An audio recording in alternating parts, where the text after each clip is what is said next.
한 해 정리, 한 해 시작, 특별 새벽 메시지 두 번째 시간입니다. 오늘은 2025년 새벽 기도 메시지 정리를 하겠습니다. 말씀은요, 10편 119편 147절에서부터 149절 말씀입니다. 이 말씀을 합독하고 우리가 2025년에 나누었던 새벽 기도 말씀을 한번 정리하는 시간들이 되어졌으면 좋겠습니다. 자, 그러면 10편 119편 147절부터 149절 말씀을 한 목소리로 합독하겠습니다. 내가 날이 밝기 전에 부르짖으며 주의 말씀을 바라싸우며 주의 말씀을 조용히 읊조리려고 내가 새벽녘에 눈을 떴나이다. 주의 인자하심을 따라 내 소리를 들으소서. 여호와여, 주의 규례들을 따라 나를 살리소서. 아멘.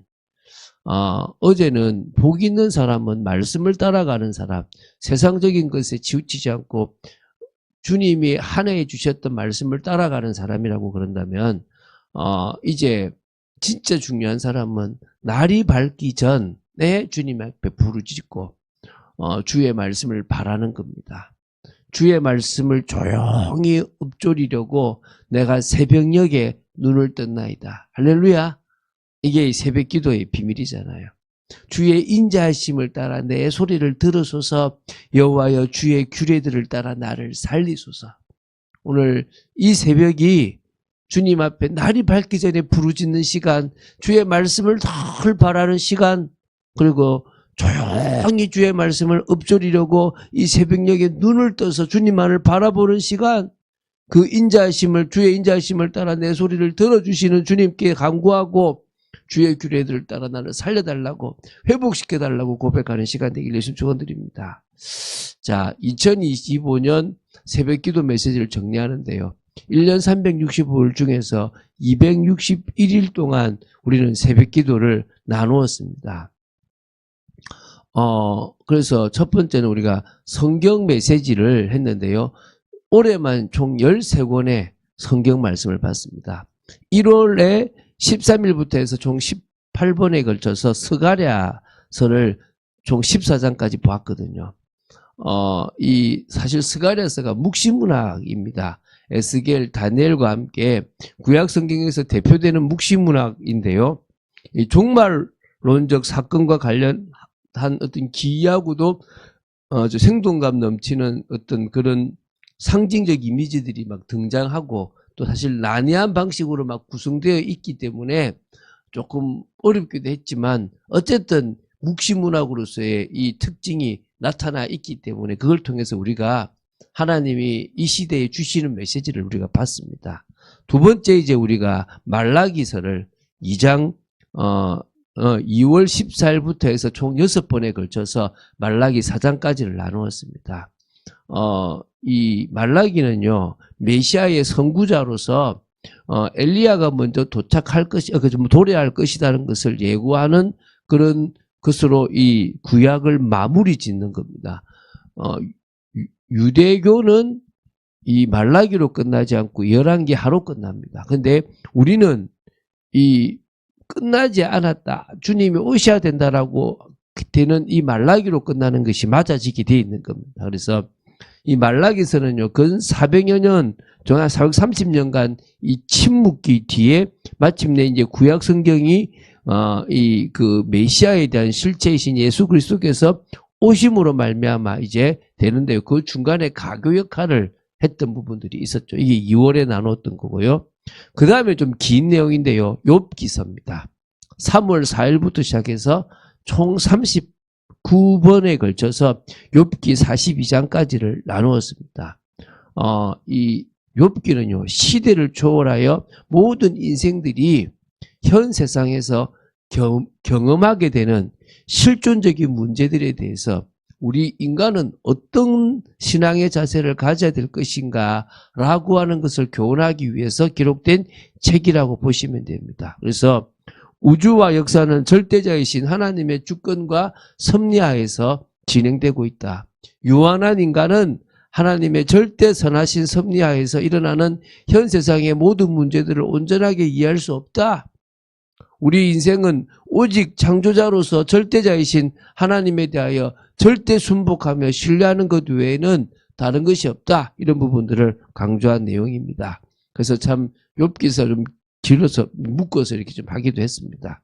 이제 요한 서신을 봤습니다. 사도 요한이 요한 1서, 2서, 3서를 5월 19일부터 총 10번에 걸쳐서 요한 1서는 5장, 요한 2서도 1장, 요한 3서도 1장 이렇게 해서 총 나누었거든요.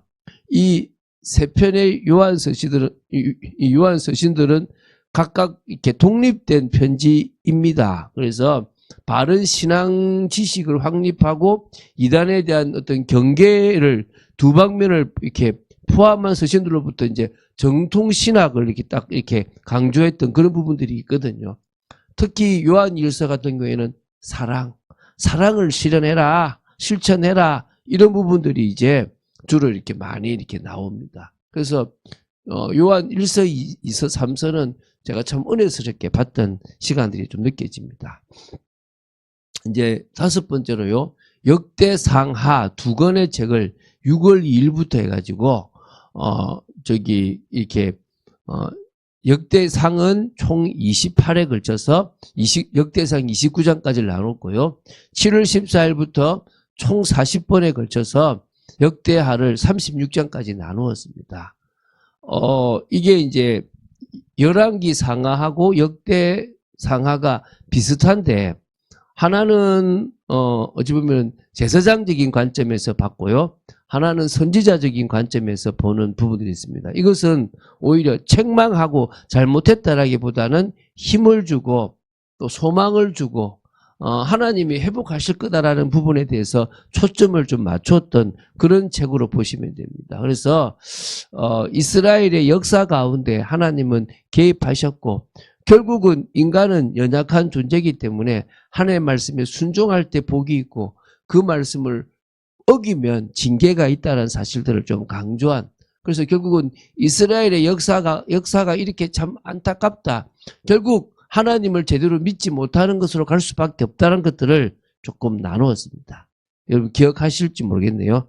자, 이제 여섯 번째 레위기입니다. 레위기.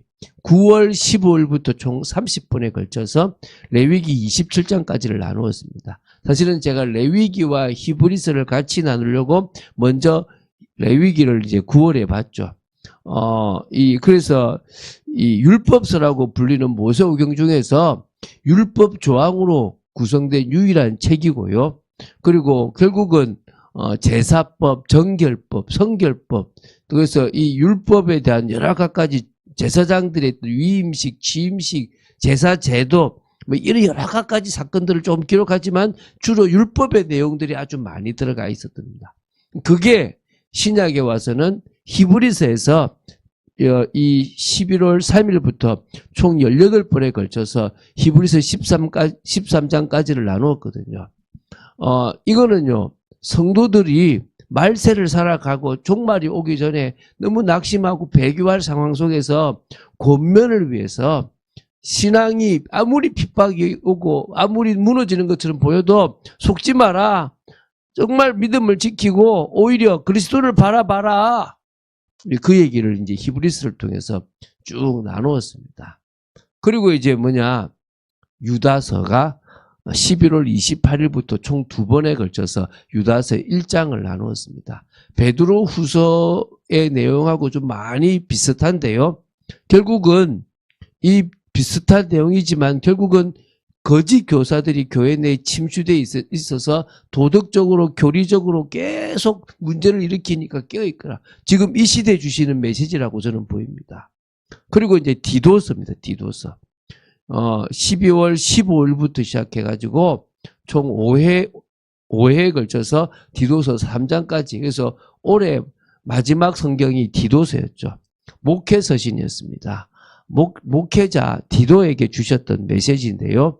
교회의 중직자를 어떻게 세우고 교회에서 목회자로서 어떤 중심을 가지고 자신의 그 목회 사역을 감당해야 될 것인가에 대한 이야기를 잘 다루었죠. 이렇게 우리가 총 이 13권에 대한 이 성경 말씀들을 나누었다라고 보시면 됩니다. 그리고 이제 특별 메시지로 명절 메시지가 이게 주어졌고요. 그리고 고난 주간에는 가상칠언, 십자가상에서 했던 7가지 메시지가 나왔고요. 이번엔 캄보디아에 가서 제가 또 한번 메시지를 이렇게 새벽 기도를 하게 되는 경우도 있었고요. 그리고 집중기도 메시지를 이제 새벽 기도 때 시작하게 된 게 12월 1일부터 총 12일 동안 10번에 걸쳐서 시작했던 게 또 감사한 시간이에요. 요런 부분들이 올해 새벽에 우리가 말씀을 나누고 묵상하는 시간이었습니다. 막 이 새벽에 정신이 없죠. 갑자기 막 저 처음에 있었던 성경부터 쭉 보니까 힘들죠. 다 잊어도 돼요. 여러분, 이 말씀 다 잊어도 됩니다. 단지 콩나물이 물만 줬는데 쭉 다 빠져도 자라잖아요. 여러분이 계속 말씀 속에 있으면요, 이게 흐름이라고 하는 걸 볼 수 있어야 돼요. 이렇게 흘러왔구나. 하나님이 이유 있게끔 이런 성경들을 그 시간표에 주셔서 우리로 말씀 속에 있게 하셨구나. 그리고 이 새벽에도 읊조릴 수 있는 부분을 허락하셨구나. 올해가 뭐죠? 자꾸 말씀으로 확립하는 겁니다. 우리는요, 밑에 든든히 세우는 겁니다. 그래서 내년은 잘하자는 거예요. 쭉쭉 올라가자는 거예요. 재미있게. 우리 삶에서 내가 듣고 본 것을 말하지 아니할 수 없다라고 할 만큼의 축복을 누리는 2026년이 되어져 보자는 겁니다. 그래서 뭐자? 이번 주간에 그리스도로 결론 나자. 결론 안 났냐? 났냐? 내 삶이 달라진다. 내가 결론 났다면 나는 다른 삶을 살아갈 수밖에 없다. 그런 비밀을 가진 여러분 되시기를 주 예수 그리스도 이름으로 축원드립니다. 주는 그리스도시요 살아계신 하나님의 아들이심을 고백합니다. 똑같이 출근하고 똑같이 밥 먹고 똑같이 일하고 똑같이 삶을 살아가고 똑같이 자녀를 키우는데 우리의 목표는 다르지 않습니까? 아버지, 그 인생을 살아갈 수 있도록 저희들에게 은혜를 허락하여 주시고 오늘 이 말씀들을 정리하며 새벽에 이렇게 많은 말씀들을 나누었다라는 것들을 한번 생각해 볼 수 있는 저희들 되게 하시고 더더욱 은혜 속에 살아가는 저희들의 삶이 되도록 붙잡아 주시옵소서. 주 예수 그리스도 이름으로 기도드립니다. 아멘.